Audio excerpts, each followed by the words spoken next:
Dito tayo sa plantation ng cactus fruits. As you can see, dito tayo sa matarik na bundok. Bumaba tayo mula sa taas. So yun, ang daming cactus fruits.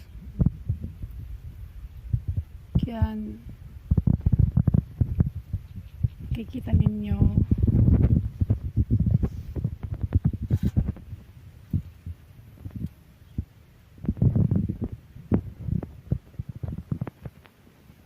So tara, samahan niyo ako. Manguha tayo ng mga hinog, yung mga yellow muna. Ganito ang pagkuha.